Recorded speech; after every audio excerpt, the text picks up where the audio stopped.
Good morning, everyone, and very welcome to the session 10 of Essential Skills series. Today's topic is on high performance teams trust. This series is kindly sponsored by Flowgas. My name is Lubna, and I'm joined by my colleague, Carolee. It is my pleasure to introduce our speaker, Phil Kildee, who will present this session. Over to you, Phil. Thank you so much. Good morning, everyone. Thank you so much for joining us today. It's an absolute pleasure to be here with you all. We're going to be looking at teams, effective teams, and a really essential ingredient to a high-performing team, and that is trust. It's something that I'm sure from a commonsensical point of view, we can all equate to, it makes sense, it snaps in.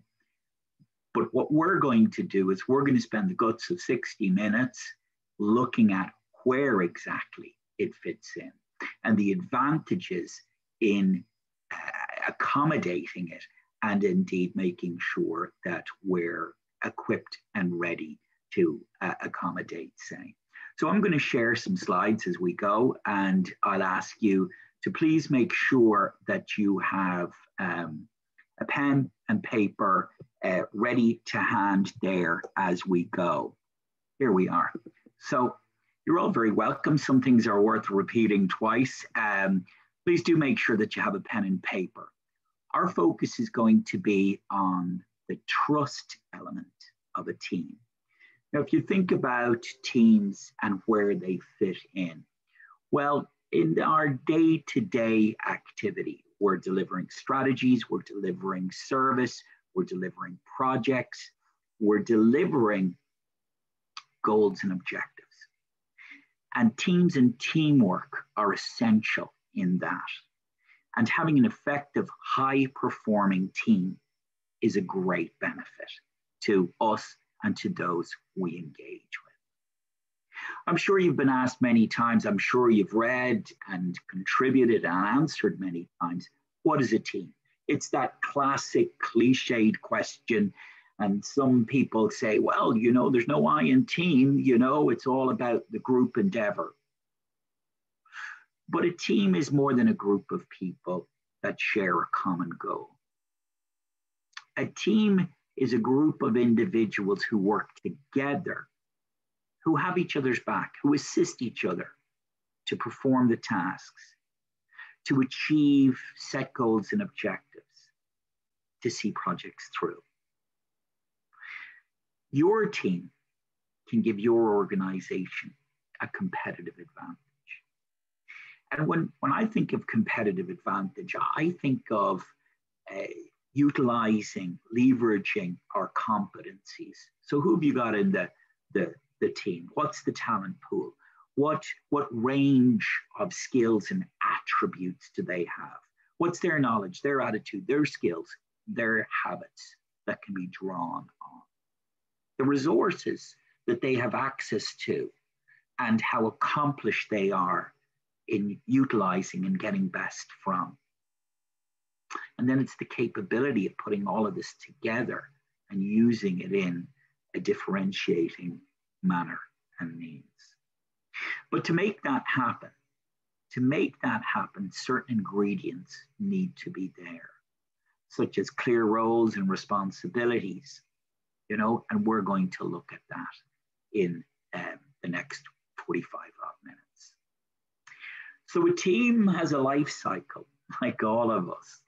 And there's a thinker and writer called Tuckman, and he talks about the stages of team development. And he specifically talks about, you know, the likes of the forming stage. There's a forming, a storming, a norming, a performing. You may well be familiar with this. And indeed, if it's a project team, not only does it have those stages, it has adjournment where we, you know, separate, where we give feedback, where we do, you know, a lessons learned. But forming is typically in the coming together. It's the, hey, how are you? Have I met you before? Have we worked together? What floor are you on? Oh, I'm Phil. Listen, I'm relatively new to this. Where we set out our stall. And invariably where we're polite, we're professional, and we're on our best behavior. The forming, the storming, this is where the rules start to evolve. Where is there an SOP on this? Is there a policy? What's the mandate? What's the doctrine? You know, who's taking the lead on this? Forming, storming. Now, the forming and storming, we're really just sizing each other up. We're getting into it. We're becoming familiar. We haven't really reached any sort of economy of knowledge or scale in what we're doing. But then we get to the norming, and it's at that stage that the team starts to bed down. People start to get to know each other. They're familiar with each other. They have the measure of each other. So now they're starting to interact nice, fine, fair. Standards are in place. Now, believe it or not, many teams don't actually get to performing, not at the highest standard, because invariably en route, something happens within the team dynamic. You've got someone going on secondment. You've got someone out long-term ill. You've got someone that's gone on early retirement or a change of career or maternity. And now we have to get some new blood in, and they have to onboard and familiarize. And that puts us a little back in order to go far forward. So how quickly they onboard, how quickly they assimilate into the team really dictates how fast we move to the next stage and stay at the next stage. And this is where people really identify as team. They identify as team. Relationships are strong. You know, now many would say and would advocate, you know, there's disadvantage within a team to have cliques and sub-cliques. When is a team not a team? So a team of 10 can be 2 teams of 5. It can be a 4 and a 6. And what's that dictated by? Common likes, beliefs, age, demographic, sport pursuits, break times, projects. It can be all of these things. But procedures are now in place and solutions are there that work. And we're starting to problem solve, do a lessons learned, speak with clarity, be heard with clarity. And as I say, you know, unless it's a project team, unless there's going to be adjournment, that's where we want to be. But that said, that takes maintenance. That takes time and attention. That takes it being tended to. We need to be mindful of that at all times. So we've got our forming, storming, norming, performing. So think about this, if you will. What makes a high-performing team? And as you sit there in your home or your office, in your vehicle, with your mobile or your laptop or your tablet, genuinely have to think about this. What makes a high-performing team? And here's a real question for you. Are you a member of any high-performing teams at the moment? Have you ever been a member of a high-performing team? I've had the absolute pleasure and privilege of working with many high-performing elite teams. And quite extraordinarily, the issues that come to pass are stuff like the seniors sharing and saying to me, Phil, one of the biggest difficulties I have is people come to work sick. And I'm not talking about COVID, I'm talking about pre-COVID, but people come to work sick. And I've got this from many seniors. And there they are, Phil, they arrive in and they have the flu or whatever, and I have to ask them to leave. But they didn't want to let down the team. As it happens, I was delivering a program on this earlier this week, and this is an area that I do a lot of work in. And I wrote down a couple of things that the group said in answer to my question, you know, how does it feel to be part of a high-performing team. Flashback, have a memory. What comes up? And the list I'm going to call out to you is not dissimilar to lists that I get on a regularized basis. But the first chap said he felt pride. I really feel proud being part of my team. I like to associate it with it. I like people to know that I'm part of it. I was told also by others, you know what, it gives me a sense of belonging. There's a sense of achievement. I have some great friendships that I've made along the way and that I keep in touch with.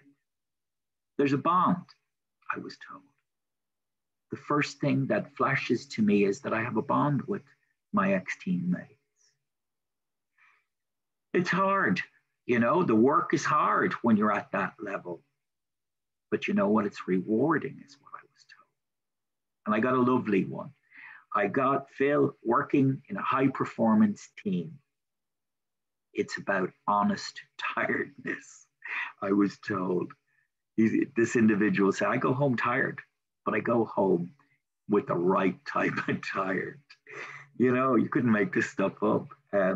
I could rely on others in the team. So we were talking about, you know, having the other person's back. So I could rely on the others in my team. Here's an interesting one. People listened to me. I felt I was heard. People listened to me. I felt I was heard. I felt I made a difference. And I enjoyed that. I had an opportunity to contribute. I loved coming into work. It was fun. It was rewarding. It stretched me, but in a good way. I knew what was expected of me. We had a great manager who cared about us. Who cared about us. So this is all about the sentiment and the feeling. And it's sentiment and feeling of incumbent, of member, of leader, team leader, that drives high-performing teams, that give them momentum and put them in a path for weathering storms and being resilient. Feelings are incredibly important.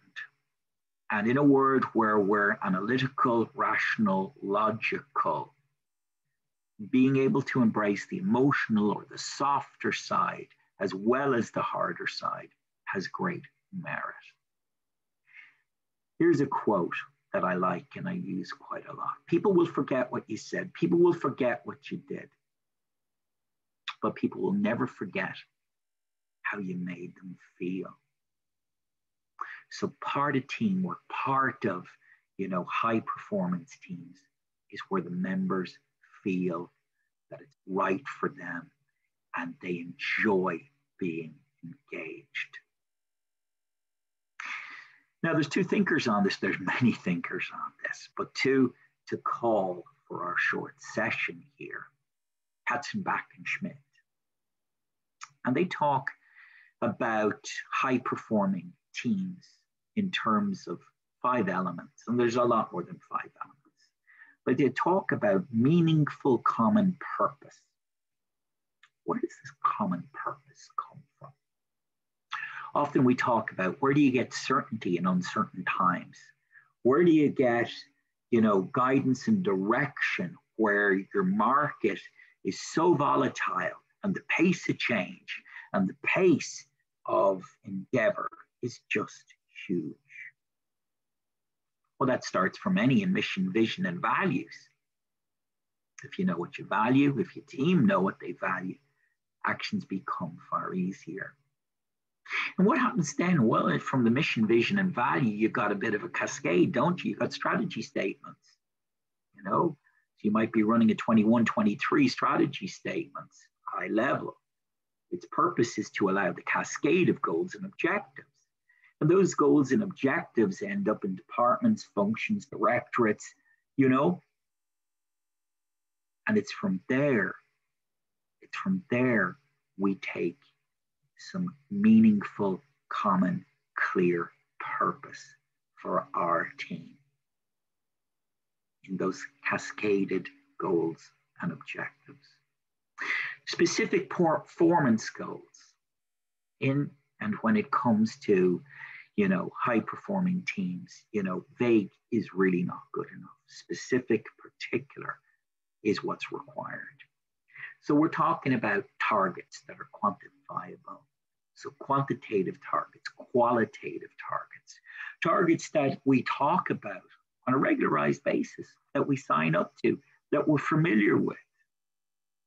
Targets that we address when we're signing up to the team or the project and we're going through the work breakdown structure, or indeed targets that are part of our performance appraisal agreed in January.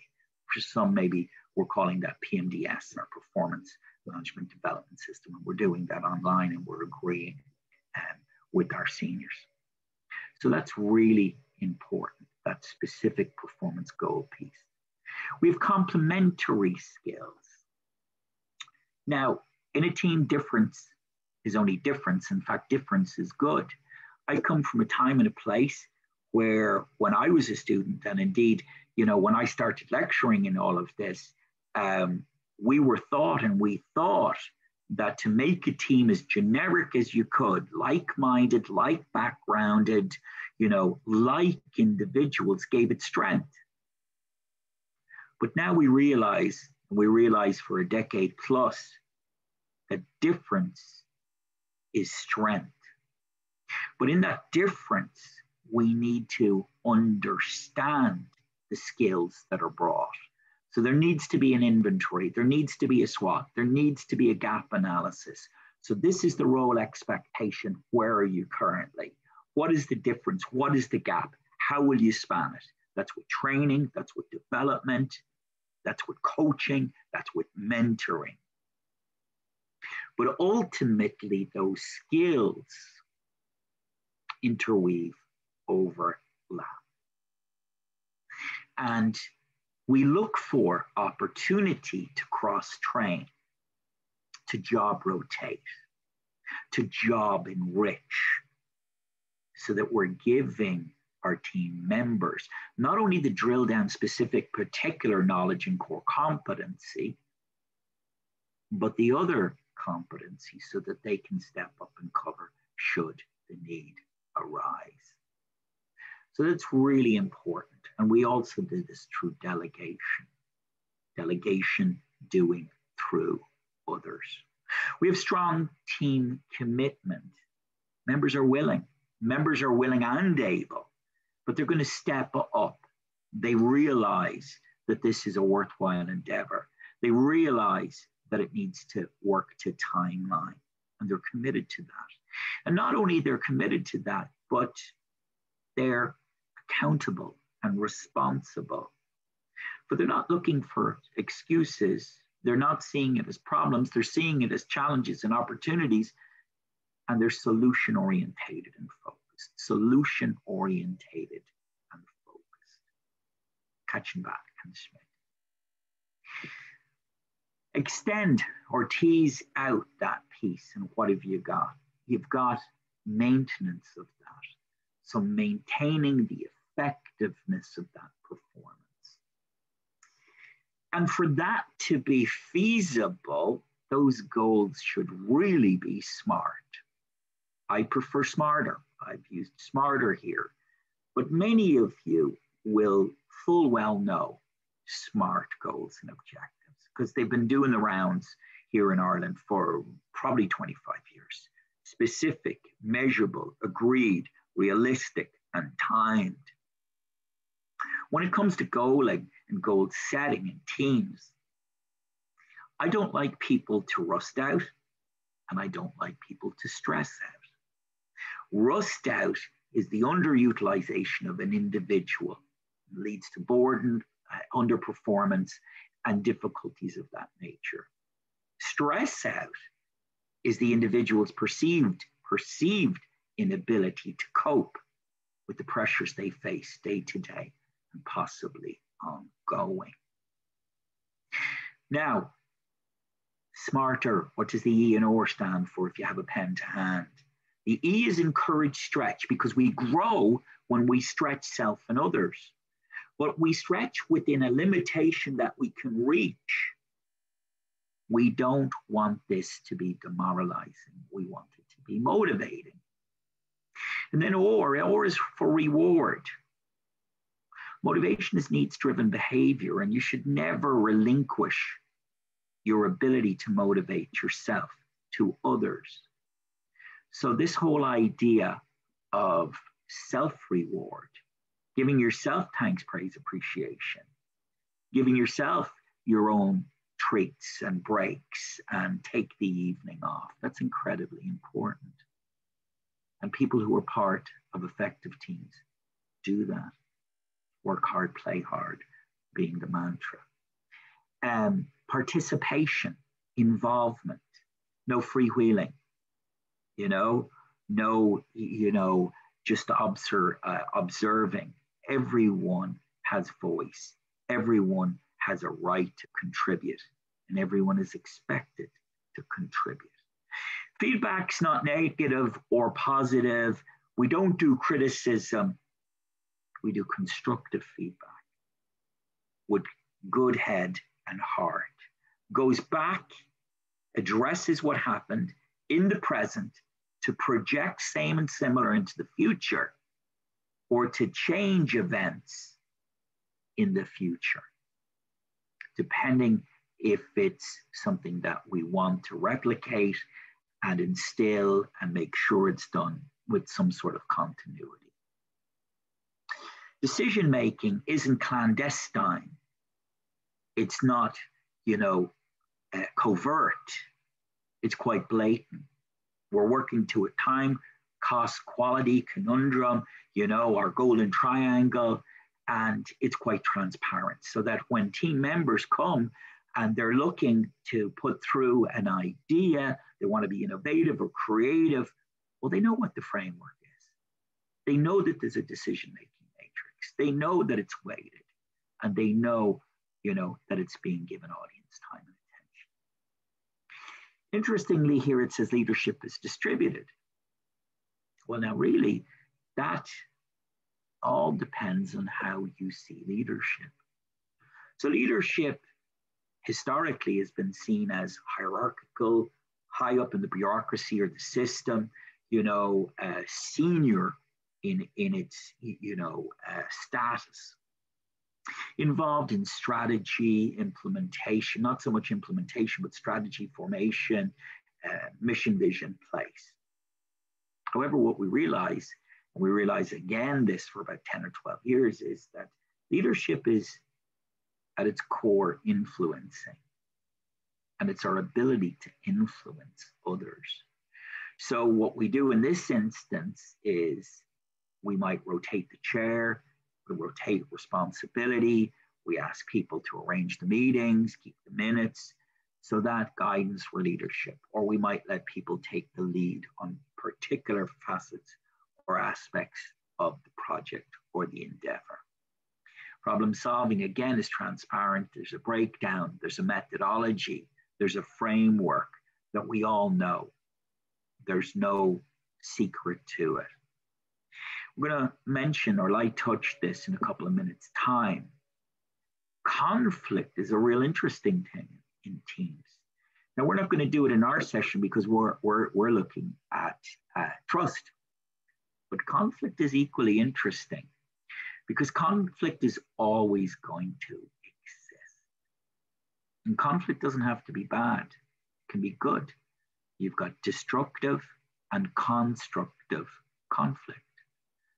Destructive, it's personal, and leads to all sorts of manner of, potential sabotage. Constructive is we want the best. We want the best for our client. We want the best endeavor. We want something that's going to, offer quality, at time and within budget. And that can be, debate, discuss, argue, agree. Team members, what is their skill pool? What is their competencies? Do we know?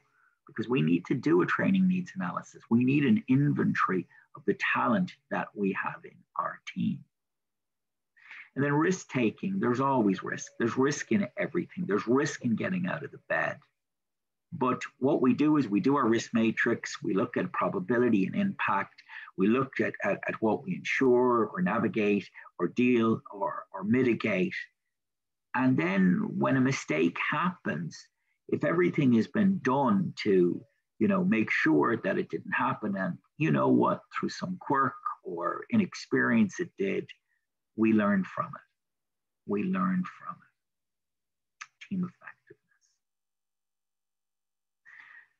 There's a thinker and writer, and if you have some time in your hands, in the summer weeks ahead, Patrick Lencioni is his name.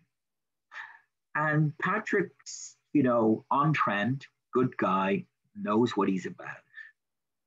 And Patrick says that, teams, great teams that can't get to greater teams have difficulty, and the difficulty they have is in dysfunction. And he's identified 5 typical dysfunctions in a team. And the first one is where something's happened to trust. It doesn't exist, it's been broken. It isn't being tended or nurtured or even considered. Conflict is like an elephant in the middle of the room with a white sheet thrown over it, and we're pretending it doesn't exist. And that's wrong. So now you've got this individual sitting in the corner of the room and nobody goes near them because they're a total head wreck.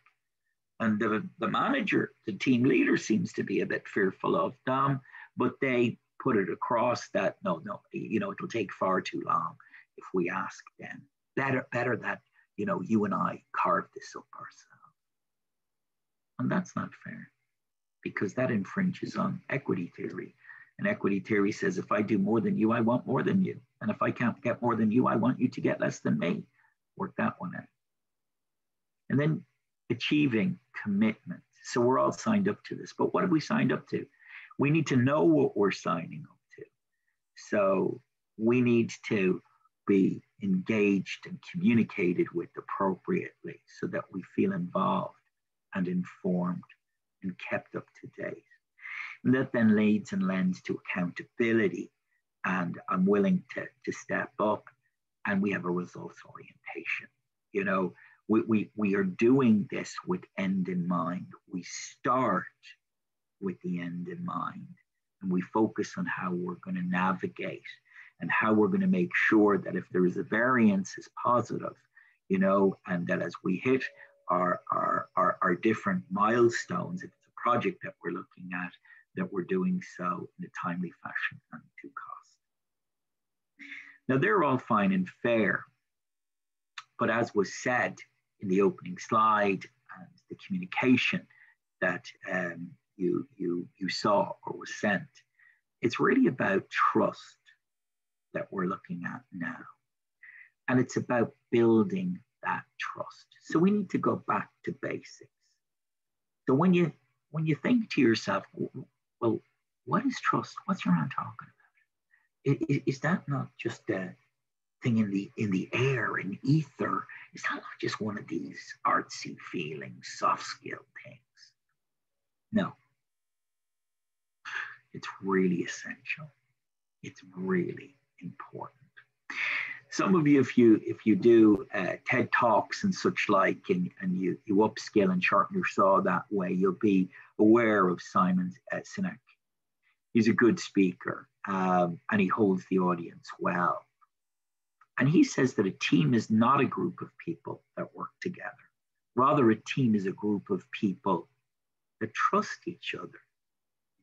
And I'm inclined to agree. So think about this, and I got this from Webster. And Webster says, and other dictionaries are same or similar, that trust is the firm belief in integrity, ability, effectiveness, or genuineness of someone or something. And think about that for a moment.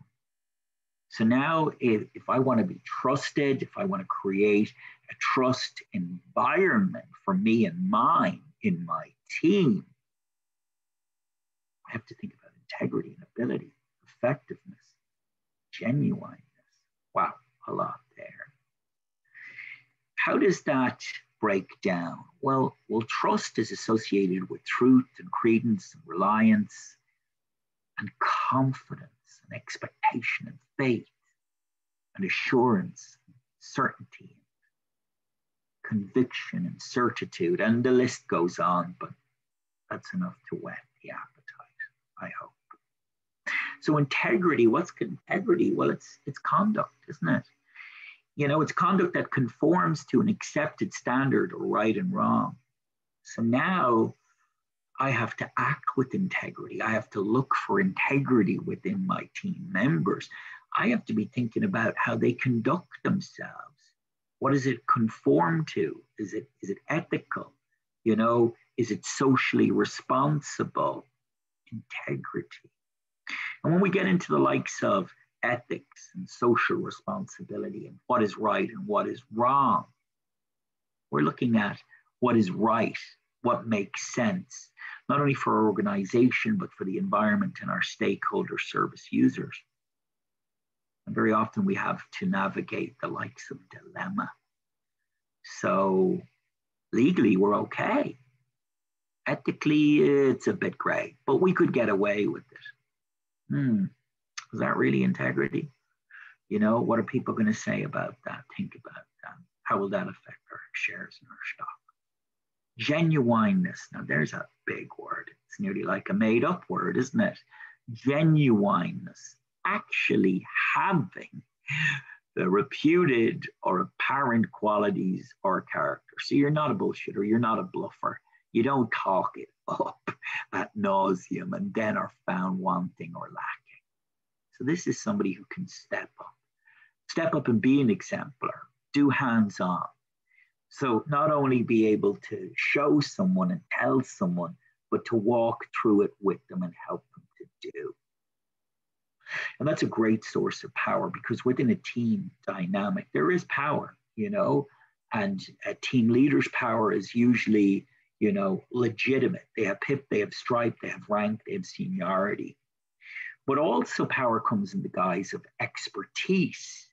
You know, you're the engineer, you're the senior, you're the individual who has the background. So you have now legitimate expertise. It could be that you're a nice person. So there's a little bit of charisma going there as well. But it is about reputation. People trust people who can do the job.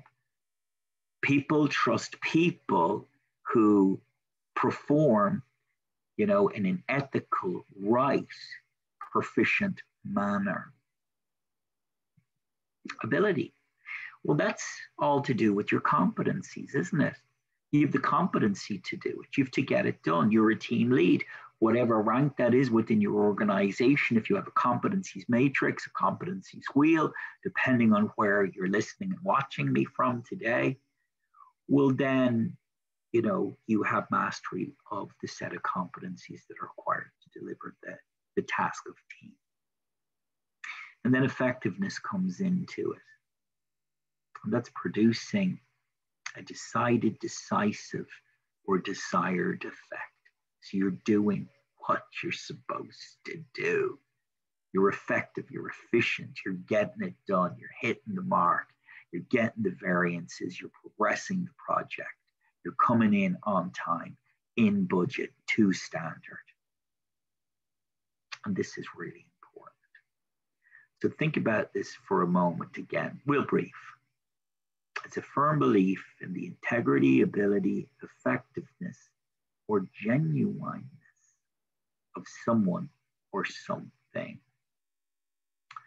I love this Hemingway quote, Ernest Hemingway. Ernest Hemingway says of trust, you know, the best way to find out if you can trust somebody is to trust them. Because that definition is fine, and that definition is fine if you're proven. But how do you get to prove yourself to me? How do you get yourself there So how do I know that this is just not talk? I have never seen you deliver this before. How do I know that? So this is where I need to trust you, where I need to dip toe, where I need you to talk me through, where I need to decompose, where I need to make sure you're safe, I'm safe, we're all safe. And that there's control mechanisms and steps in place, and that we're monitoring and we're watching and we're being effectively prudent in how we navigate. So the best way to find out if someone can trust someone is actually to trust them. So think of this, if we're devoid of trust, if there's no trust in the team. Now, I don't know if you can relate to this. I can. I've got to say, thankfully, I was never involved in a team that was so toxic that an element at least didn't exist, but I've worked for organizations and delivered training and consulting and coaching. And I was invited in to deal with toxic teams. And it is a horrible situation to be faced with. I've worked in organizations where staff and management were embarrassed to say where they were. Not pleasant. So if there's no trust, staff are inclined to conceal. They'll conceal the mistake. They'll conceal their weakness. They won't put the law up. They won't admit to it. Why? Because they don't want the scorn, the animosity, the chastising, the embarrassment that will be rained on them as they feel. And this can be really, really dangerous. So now mistakes are made, and this could cost life or limb or contract. And there is, a probability that it will get caught through an audit process, through a double check, through a belt and brace. But there's always a chance that it won't. And we need to be mindful of that. This individual or these individuals won't ask for help. And that perpetuates this. So instead of them trying to sharpen their saw, invest, be upfront, open and honest, they operate in stealth and in darkness. And because of that, they won't offer constructive feedback. So things are broken, things are suboptimal, and nobody wants to volunteer or to contribute. People are slow to offer help to others because now it's a me, myself, and I. Listen, I'm just preoccupied here. We're trying to keep my back covered. No. Listen, you need to be standing against the wall here, No. If you put your hand or head up above the parapet, you could lose both or either. They jump to conclusions. They prejudge about others. So instead of looking for the best, they look for the worst. They become skeptics. It's always half empty, never half full. And they hold on to those negative feelings. They cultivate them. They leverage them. It grows, it manifests in them, and it can be very unhealthy. And I've seen this firsthand. Put that to one side. Put it to one side altogether. So with trust, team membership is far more likely, far more probably going to admit mistake and weakness because they see it as the right thing to do. So along the way, they've been encouraged to do their SWOT analysis. So now they know what their strengths and weaknesses are. They know what opportunities and threats face them. And they've done their inventory and they're happy to share. And that happy to share not only helps them, but it helps the management of the team. So they will ask for help and they'll offer constructive feedback. And that's really important.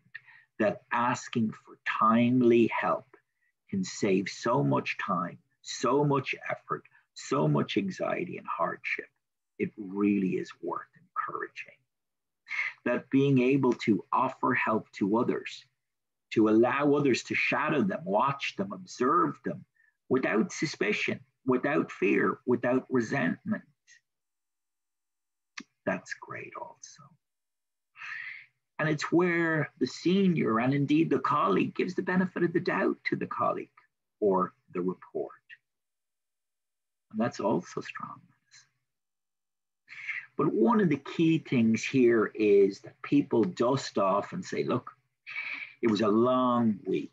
You know, we were both feeling fairly agitated. Stuff was said. I get that.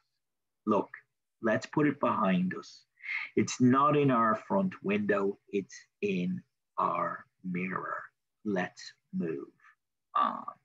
Look, I apologize. I wasn't myself. I got a rush of blood to the brain, you know, and we can do that if trust is there.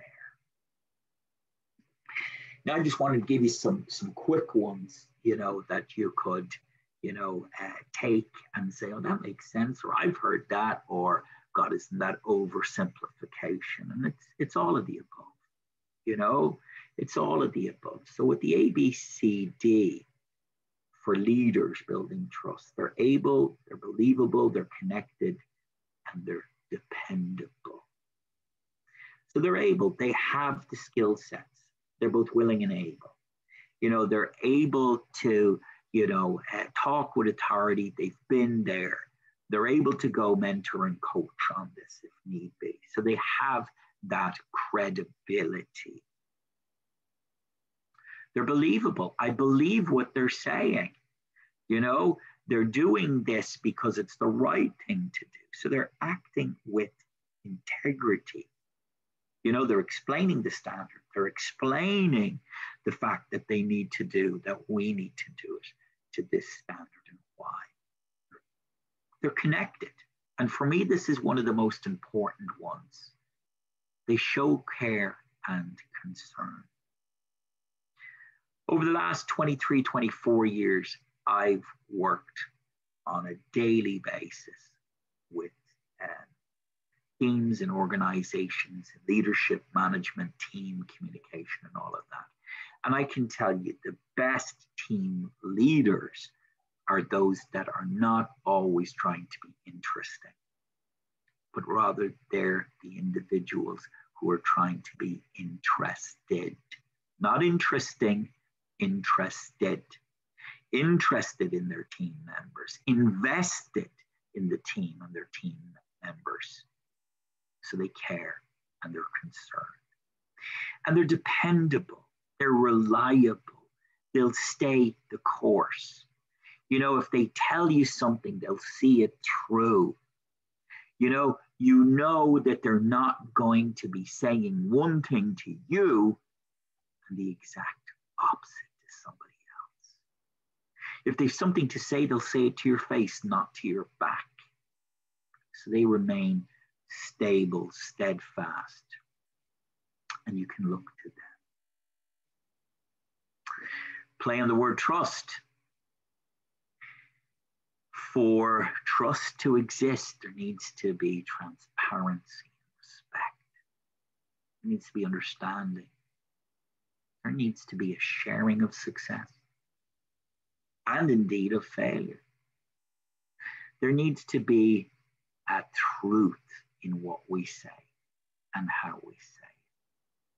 So when it comes to transparency, at its crux, that's about communication, because communication, above all else, is understanding. So we may have learned it, we may have practiced it as sender, receiver, encoder, decoder, noise, feedback looping, two-way, interactive, writer, response, all fine and fair. But communication, more than anything else, is about understanding, and the process is seek first to understand and then be understood. So people need to understand what the expectations of them are. So what are the goals? What are the objectives? What is the standard? Feedback needs to be given to them in a timely fashion as to how they're getting on. Vulnerability is something that's out there. Lencioni talks about. You see it in some of the larger corporates. And we're starting to see it now in the likes of businesses, government departments, councils here in Ireland. It's starting. And basically what it means is mea culpa. Sorry, guys, I got that wrong. you know, that mistake's on me. Or what would you suggest? I don't really know. This is the first time for me as well. This is the first time for me as well. So I'm doing this a long time, and it used to be that people would talk about historic things that were around skill. Oh, listen, I can relate to that. You know, if I was to go back half a dozen years now, I had difficulty with that myself. And I went on some training, and I went on. It's rare that somebody will talk about something that is an attitude or a habit, and it's presently a challenge. But that's starting to happen. And staff are appreciating that because they're seeing that their team lead, that their senior is human after all. Respect has to be in place. You know, so I want hearing. I want to be valued, you know, and the best way for that to happen is to have a team where collaboration is encouraged, where the individual brings question and suggestion, where when at a team meeting, you say any thoughts, any issues, and it's not eyes down and deathly silence. Because if there is, you need to realize that silence is communication. And you need to realize that you cannot not communicate. So the silence should be saying something to you. Understanding, being self-aware. This is emotional intelligence. This is my ability to self-regulate, to self-motivate, to realize that my actions have a reaction in my teammates and members. And I'm conscious of this. And I'm considerate of the different personalities at play, the different preferred styles that my teammates have. Some are action orientated, some are theorists, some are, you know, reflectors, and I'm okay because I'm not with skepticism branding them or labeling them in an unfavorable manner. I'm seeking to understand their perspective and accommodate it in my interaction. Shared success. We work together. Everyone benefits. There's praise, thanks, appreciation, and gratitude. Nothing worse than us all working super hard and someone that's faceless and nameless is getting the credit for it. And we might get mentioned as a department, as a function, but there's absolutely no way we'll get mentioned as a team or individuals. And then it's about truth. We need to be honest. We need to encourage feedback. We need to encourage feedback, and we need to do it with the lens and perspective that we're trying to find solution. So when we talk about trust and honesty, it's not so direct, it's not so abrupt that it's hurtful, but rather it's considerate. Rather, this is the situation. This is the situation we face. And we're dealing with our colleagues as adults. And the interaction is adult to adult, not parent to child or child to child. And that's really important. So trust is huge. So just to finish this off before we get into some Q&A, if there's any questions out there. Think of this for a moment. So with all that said, what does a team leader need to do to create, to maintain, to reestablish trust? They need to be open. They need to be supportive and caring. They need to be an exemplar. So they need to be prepared to roll up the sleeves, not necessarily to, but to be ideally able. Now, I need to just put a caveat in here. You know, sometimes, you know, team management, team leader is not about being able to do everything that your team members do. So your job is to orchestrate, control, oversee. You may not have the skill sets that they have or the qualifications that they have. And that's okay as well. We're going to accept responsibility for team performance. So you know what? If it goes great, applaud and share it. But if we get the backsplash, you get the backsplash. Because you're accountable, you're responsible, and you have authority. And that's really important as well. There needs to be a lessons learned, and that needs to cascade, but you need to not sidestep, but side and front up. It's about effective communication. It's about keeping your eye on the prize. It's not all about just dealing with the complexity of the day-to-day environment. Of course it is. It's about dealing with long-term endeavor as well. And that's about change. And that's about delivering, strategies and strategic endeavor. It's about realizing that, disagreements happen. People can't be best friends, and don't assume that they will be. It's okay to work with someone you don't like. It's okay to work with somebody that you just wouldn't go for a meal or a pint with them, socially distanced or outdoors. That's not your thing. But despite that, you will engage with them in a professional manner, in professional means.